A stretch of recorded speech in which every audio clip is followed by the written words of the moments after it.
La vie de Sri Ramakrishna est unique. Il a atteint la plus haute illumination, appelée dans les écritures hindoues Nirvikalpa Samadhi, et suivi les voies spirituelles de toutes les grandes religions du monde.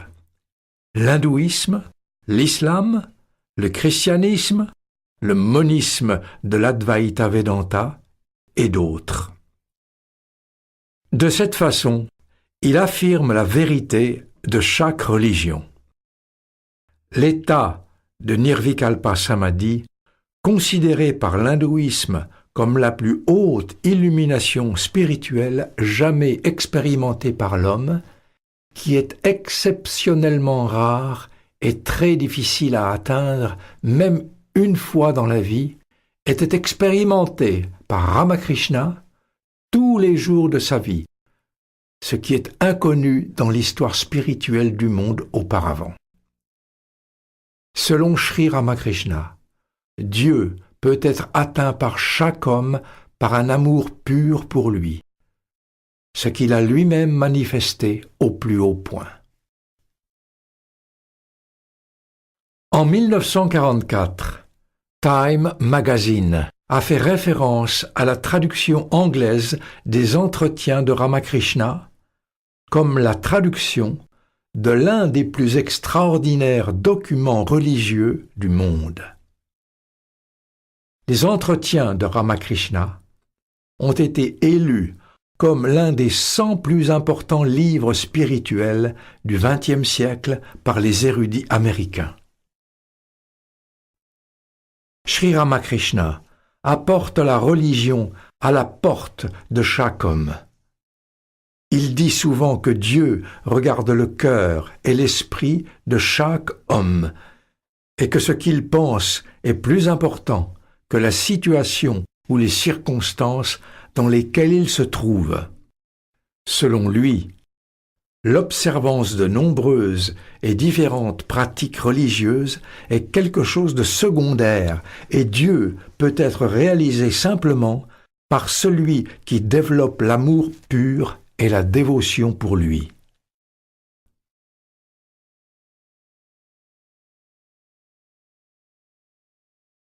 Dieu peut être réalisé par diverses voies. Toutes les religions sont vraies. Ce qui est important est d'atteindre le toit. Vous le pouvez par des escaliers, en bois, en pierre ou en bambou, ou par une corde. Vous pouvez aussi grimper par une tige de bambou.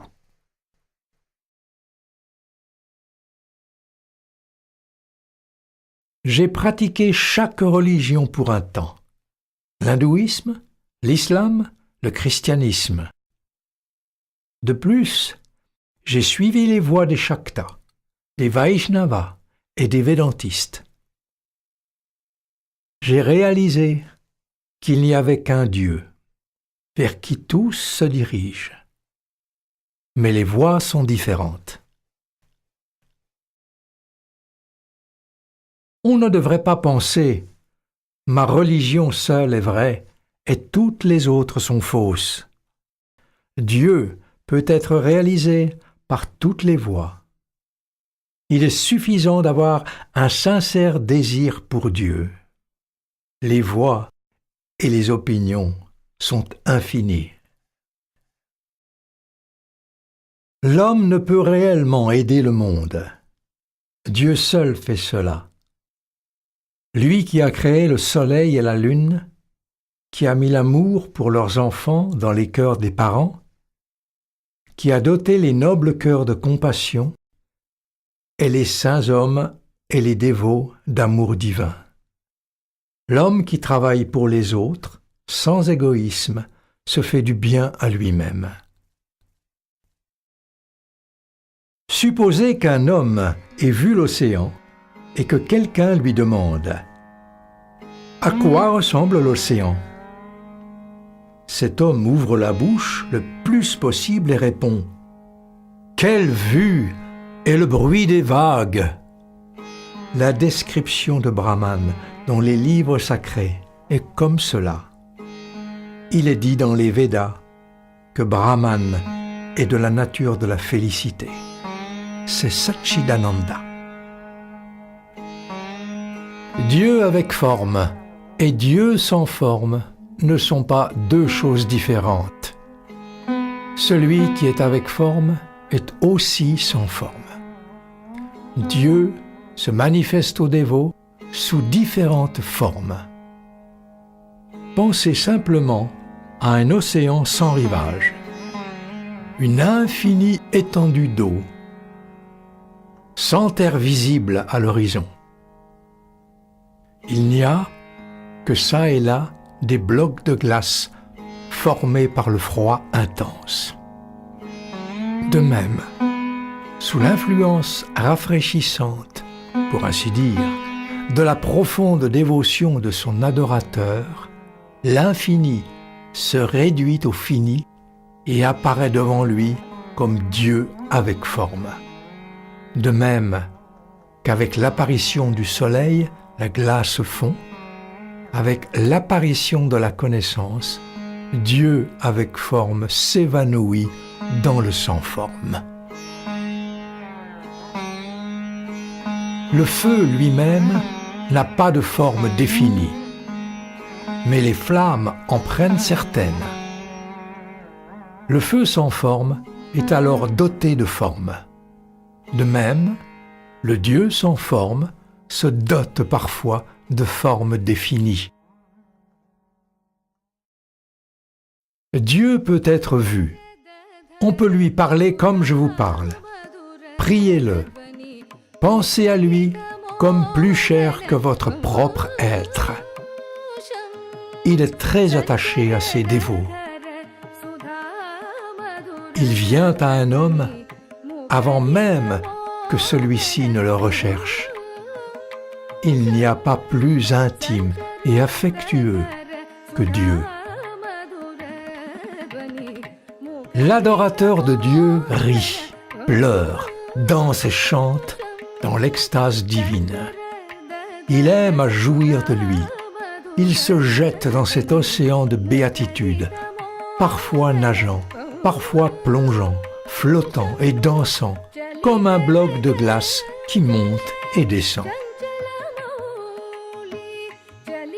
Après avoir atteint Dieu, on oublie sa splendeur externe, les gloires de sa création.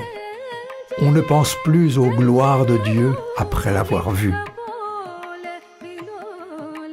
Le dévot, une fois immergé dans la félicité de Dieu, n'a plus conscience des choses extérieures. Quand on demanda à Hanuman quel est le jour de la quinzaine lunaire, il répondit « J'ignore complètement et les jours, et les semaines, et les phases de la lune, et la position des astres. Je ne connais rien d'autre que les pieds de lotus de Rama. » La félicité de l'adoration et de la communion avec Dieu est le vrai vin, celui de l'amour extatique. Le but de la vie humaine est d'aimer Dieu.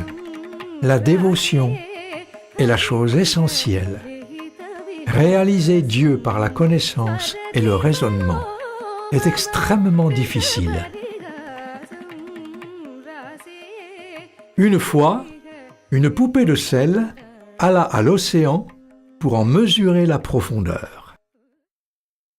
À peine eut-elle posé le pied dans l'eau qu'elle ne fit plus qu'un avec l'océan. Qui pourrait dire quelle était la profondeur de l'océan?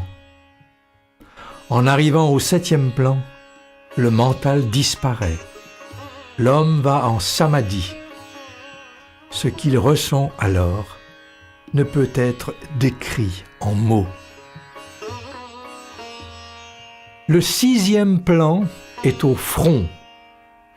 Quand le mental y parvient, l'aspirant voit la forme de Dieu jour et nuit. Mais même là, une petite trace d'ego reste. À la vue de l'incomparable beauté de la forme de Dieu, on s'affole et on se précipite pour l'embrasser et la toucher. Mais on n'y parvient pas. C'est comme la lumière dans une lanterne. On pense pouvoir toucher la lumière, mais la vitre de la lanterne l'empêche. Dieu, en effet, est infini, mais il est omnipotent. Il peut décider que son amour se manifeste dans un corps et s'incarne parmi nous. L'incarnation divine est un fait. Bien sûr, on ne peut rendre cela parfaitement clair par des mots. C'est un fait à voir et à réaliser par les yeux spirituels. On doit voir Dieu pour en être convaincu. Nous pouvons, au mieux, entrevoir cela par l'analogie. Supposez que quelqu'un touche la corne d'une vache, ou ses sabots, ou sa queue, ou son pis. Est-ce que cela ne revient-il pas à toucher la vache? Pour nous, êtres humains, c'est le lait qui vient du pis qui importe. Voilà, le lait de l'amour divin vient de l'incarnation de Dieu. Qui peut connaître Dieu? Cela ne nous est pas donné, et il n'est pas requis de le connaître totalement. Il suffit de pouvoir le voir, de sentir qu'il est l'unique réalité. Supposez qu'une personne vienne au bord du Gange sacré et touche l'eau. Il dirait « J'ai été béni par la vue et le contact avec les eaux sacrées. » Il n'aurait évidemment pas besoin de toucher le fleuve de sa source à son embouchure. Est-ce que vous savez quelle est la forme de Dieu? Comme les bulles à la surface de l'eau, diverses formes se manifestent à partir du grand akasha de la conscience. L'incarnation divine est l'une de ces formes. Les Écritures admettent que les manifestations du pouvoir divin sont différentes en différents êtres. C'est Dieu qui est devenu tout, sans doute. Mais il se manifeste plus en certains qu'en d'autres. Il y a une sorte de manifestation dans l'incarnation divine et une autre chez les autres hommes. On doit renoncer totalement à l'égoïsme. On ne peut voir Dieu aussi longtemps qu'on pense « Je suis celui qui agit ». J'ai prié la Mère divine.